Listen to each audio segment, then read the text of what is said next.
Greetings, New Season and friends of New Season. This is Hugh McGinnis. I'm here to talk about um, the ninth chapter of John, the book of John. And what we're talking about tonight is Jesus healing a blind man and making him see. But I think what this chapter is really about is about belief versus unbelief, spiritual sight versus spiritual blindness, and what it all means, and what Jesus was doing to teach us about faith and what it means to be faithful and what it means to be a true believer versus someone that's just going through the motions. So I'm just going to quickly review the chapter. Basically, Jesus is outside the temple with his disciples, and they pass a blind man who's begging. And the disciples basically ask Jesus, "Hey, Rabbi, what is causing this man's blindness? Was it the sins? Was it his sins or the sins of his parents?" And people back in that day, when someone was born with a disability like blindness, most people thought it was a curse from God, and that this person was cursed, or his parents were sinners, and that they cursed their offspring.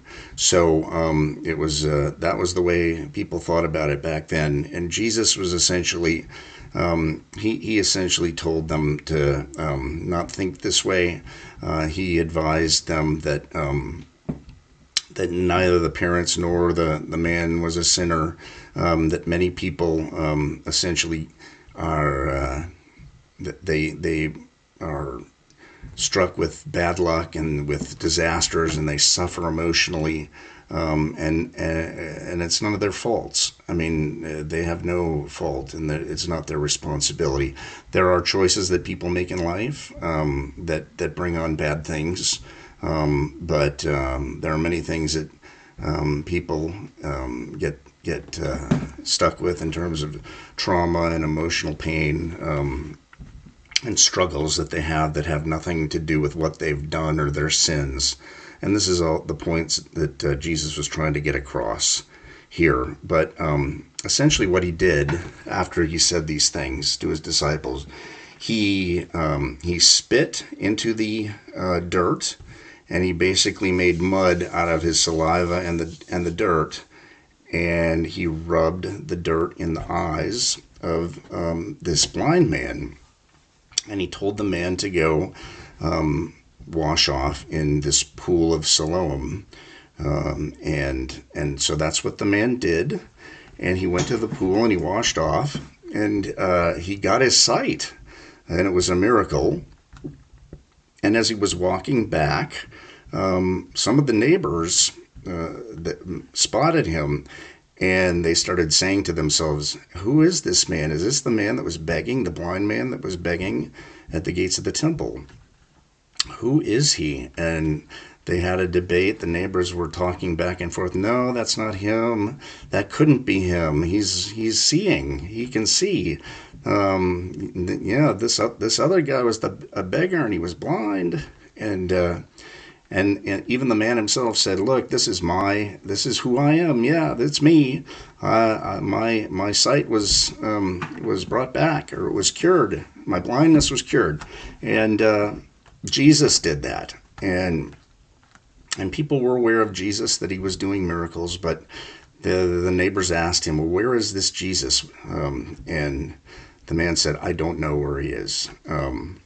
So what they did, instead of believing that Jesus had performed this miracle, they decided to disbelieve.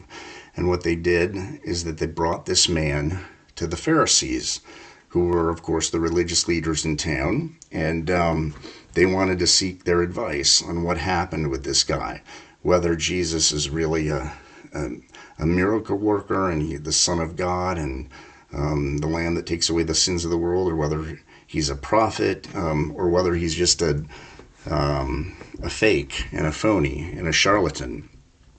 And of course, the Pharisees didn't want to believe any of this. They basically were asking the man, what Jesus did, and did he bring his sight back? And the man said that he had, and the Pharisees just didn't believe him. And this is where disbelief and lack of a spiritual belief begins. Not only in people that, if someone decides to follow Christ, to be a Christ follower, what happens is that people that used to know them the way they were, they see this new person, this new creature, and they don't know what to do about this person because they know him, they recognize him as the person that they used to know, not this new person who is now a believer in Jesus, and who has changed from the inside out and become a new person. They just can't accept it. They won't believe it, and this is what the neighbors were really doing. They didn't recognize the guy. They couldn't recognize him because they just didn't want to believe that he had been saved by a miracle. So they decided to take him to the Pharisees, and the Pharisees, of course, they didn't like Jesus. They were enemies of Jesus, and instead of looking at this miracle for what it was with this man, they got upset that Jesus was doing these signs and these miracles, so-called miracles, on the Sabbath, which was totally against all of the rules and the regulations and the laws that the Pharisees were so proud of, and they followed them, to the T and to the letter. And if you did any types of works during the Sabbath, you were subject to being excommunicated and thrown out of the synagogue.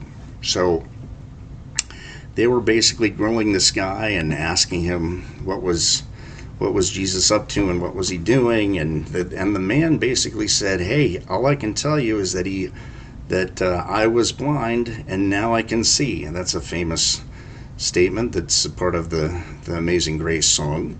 I think this is where they got it. So that's all he said. He said, "Look, I can't tell you anything more about this Jesus guy except that I was blind and he brought my sight back. Or he made me see, because this man was born blind." So it was just a disbelief all around, and so the Pharisees, instead of being convinced by this man and taking his testimony at his word, they decided to get his parents involved, and they brought him to his parents, and they asked his parents, "Hey, can you tell us whether this man is your son?" Because the Pharisees didn't even believe that this was necessarily this man was blind. They still think it was a sham. I mean, they're thinking that this was some sort of con job, and that Jesus was sort of like this con man. So they were trying to find out whether this man was actually the son of these parents.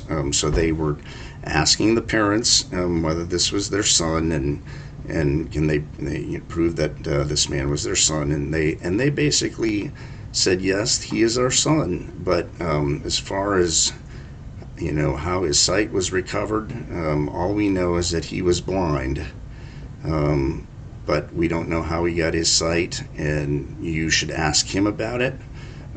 We don't know anything about it. They basically just they didn't take any responsibility for it. They weren't helping their son out. They weren't supporting him at all. They just said, "Go talk to our son about this." And really the main reason was that they didn't want to get kicked out of the synagogue either, because there was the Pharisees and the religious leaders basically had a rule that if you supported Jesus, or that if you were a follower of Jesus and they found you out, that they would kick you out of the synagogue and excommunicate you. So the parents didn't want to have anything to do with that. So they decided to, instead of supporting their son like parents should, they were more concerned about their own status and their own economic situation and their own status within the community. So that was what happened with his parents. So essentially, what's happening is the Pharisees are they're wanting to prove this guy wrong. They're wanting to get to the bottom of this and try to disprove this miracle. And so they basically asked the blind man, or the formerly blind man, again. They said, "Look, how did this happen? How did Jesus heal you? I mean, what was the situation?" And so they kept on grilling the man, and the man basically started to develop, the man who had his sight now, he started to change his attitude and really started to become a believer in this miracle and a believer in Jesus. And he started to essentially backtalk to the Pharisees and tell them, "Look, all I can tell you is that I can tell you the story all over again, but I don't know why you want to hear it." And the blind man said to the Pharisees, "You must want to be his disciples as well." So he was being very smart and very sarcastic to these very important and very powerful religious men. And so what they decided to do was to excommunicate him and kick him out of the synagogue. So this poor man who just gotten his sight back, fortunately, and was a believer in Jesus' miracle, the Pharisees weren't going to put up with it. They wanted him to, come clean and tell them that it was all a scam. And so when the formerly blind man wouldn't cooperate, they kicked him out of the synagogue. So basically what happens is that Jesus comes by after he's kicked out of the synagogue. Jesus comes to meet with the blind man, the formerly blind man again. And he says to the man, "Do you believe in the Son of Man?" And the blind man said, "Sir, who is he? Who is this man?" And Jesus said, "Well, he is the man who is talking to you right now." So he was basically saying, "Look, guy, I am the Son of Man. I am the Son of God. And I'm just telling you that right now." And basically he's saying, "I'm telling you this, and do you believe it?" And the man, the formerly blind man said, I believe, sir."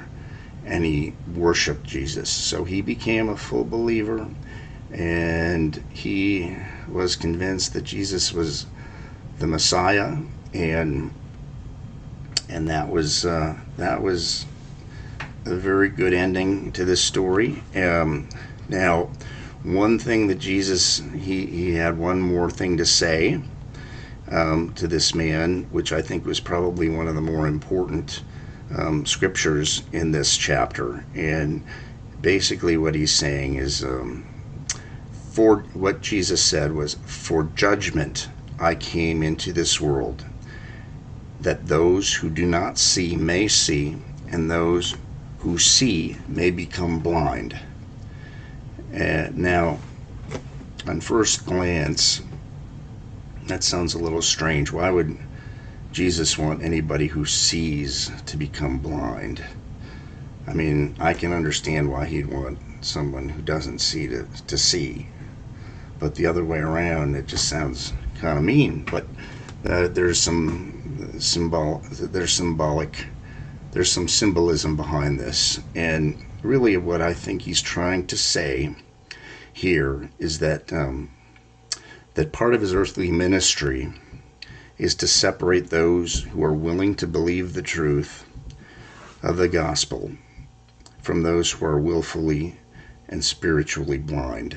And I think that he's talking about not only the Pharisees, but those people in the world who have stature, who have leadership positions, who are highly educated in religious issues and are experts on the Old Testament, and that they're well respected in the Jewish community, and they're basically the Pharisees and the scribes and the Sadducees and all of the well respected religious leaders of the day. What he's saying, what Jesus is saying, is that these people who think that they see, in other words, they think that they are spiritually sound and they're believers and they're spiritually full of spiritual sight, they aren't really. And what they need to do is to leave behind that system, which the new covenant is. Jesus has brought the new covenant, and Jesus has brought this system where he's going to die on the cross to save us from our sins if we believe and we have faith, and all through the grace of God, through our faith in Jesus' death and resurrection and ascension into heaven, and the fact that, and our belief that he's returning someday. That's where Jesus is saying he wants to close off the current spiritual sight that the Pharisees and these renowned highfalutin people who are leading others to continue in this old system of following laws that we just can't follow. And we know we can't. As Christians, we know we can't follow these things. It's impossible. And that's why Jesus came to save us from our sins, because we just cannot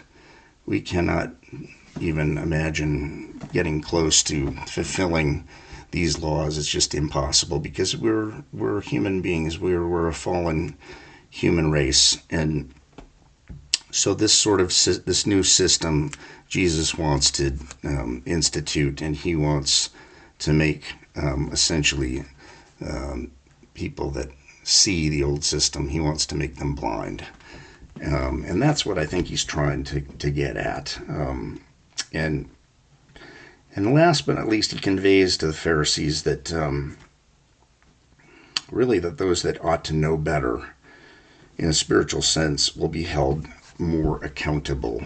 I think that's another point that he's trying to get across, that those who think they're wise and who claim to have spiritual sight, they're going to be the ones that are held accountable. And you know that this is if the people like the Pharisees and also others that have knowledge and insight and have leadership abilities, if they choose to ignore the new covenant that Jesus is bringing onto the earth, they're going to be held accountable for that. And so that is chapter 9 of the book of John.